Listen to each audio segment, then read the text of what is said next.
Movies that are so bad they're actually good.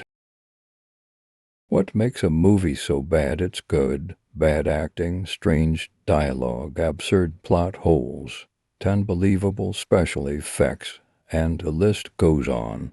These are some traits that can make bad movies bad. But when they cross the line to so ridiculously bad, that's when a movie can become good again. A deep philosophy of boundaries and aesthetics, but also very subjective.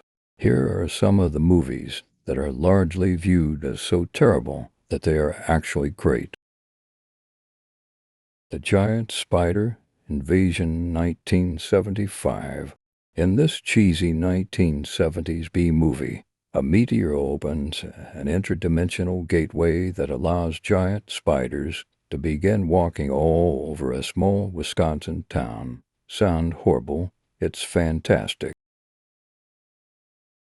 Hackers 1995. Hack the Planet. This silly film somehow pulls you right into the world of the make-believe hacker culture of the 1990s. Maybe it's the star-studded cast with actors like Angelina Jolie and Johnny Lee Miller. Another contender in the hilariously outdated view of technology category is The Net, starring Sandra Bullock, and also from the golden year of 1995. Mac and Me 1988. This movie about an alien trying to escape from NASA and befriending a boy in a wheelchair was conceptualized as a marketing tool for McDonald's. It tried to seize on the popularity of E.T., but was a huge flop, though it has been revived for its sheer absurdity. Showgirls 1995. Another film from 1995.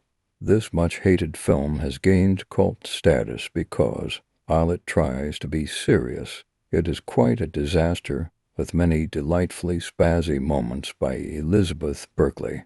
If you're an adult and can deal with an NC-17 rating, this has some scenes for you. Birdemic. Shock and Terror 2010. This very indie film has made it onto many of this list, with each of the sequels rated worse and worse. As Variety wrote, it displays all the revered hallmarks of hilariously bad filmmaking, inane dialogue, miscued music, god-awful sound, and special effects that simply must be seen to be believed. Birds dive bombing and exploding in red and yellow, poofs of smoke and clip art eagles, crudely pasted on the screen, with only their wing tips mechanically flapping. Troll to 1990. With a 5% approval rating on Rotten Tomatoes, this movie was produced as a standalone called Goblins by Italian filmmakers, but then American distributors decided to market it as Troll, even though it made no mention of trolls. But it's the terrible acting, hilarious special effects, silly script, and very 80s score that makes it one of the best of the worst. The Room 2003. You Are Tearing Me Apart, Lisa. This strange film by Tommy Wiseau has been deemed the Citizen Kane of bad movies. Unlike many of the outlandish horrors on this list, The Room tackles some very grown-up matters like love and infidelity, but with a very juvenile perspective and some very bad writing and acting. Howard the Duck 1986. This is Marvel's first ever movie and was even backed by George Lucas. Yet, this big-budget movie about a sarcastic duck being from Duck World, where everyone is a duck, was a huge flop. And while it intended to be funny, but wasn't, its strangeness and creepiness even is one for the books. Miami Connection 1988. Another independent film. This one was extremely maligned when it was first released, which was horrible news for the filmmaker Y.K. Kim, who took out loans, spent all of his savings, and mortgaged his taekwondo school to finance the film, and later went bankrupt. But this film about music, motorcycle riding, and drug-dealing ninjas has become a cult classic since its re-release in 2012. The Core 2003, in a poll asking hundreds of scientists the worst movie when it came to depicting science, The Core came out the winner, according to the Australian. All about drilling to the center of the Earth to set off nuclear explosions to restart the rotation of the Earth's core. Why incredibly unrealistic? There is something irresistible about this flick, starring Aaron Eckhart and Hilary Swank. Batman and Robin 1997.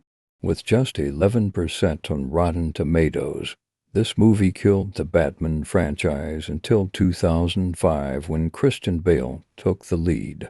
This version, starring George Clooney, is considered awful by most people, featuring terrible design, writing, and especially the puns. Arnold Schwarzenegger's Mr. Freeze is a real standout. What killed the dinosaurs?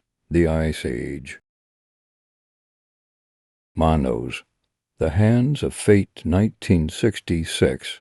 Ranked as Time Out's #1 best worst film, this no-budget satanic panic horror movie was originally made on a dare.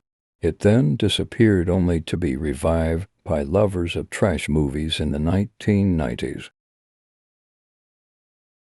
The Man Who Saved the World 1981, also known as Turkish Star Wars. This is a fun example of how Turkey adapted mid-century films to suit its audience, sometimes quite directly, with this also borrowing from Flash Gordon and Raiders of the Lost Ark. It's really got it all.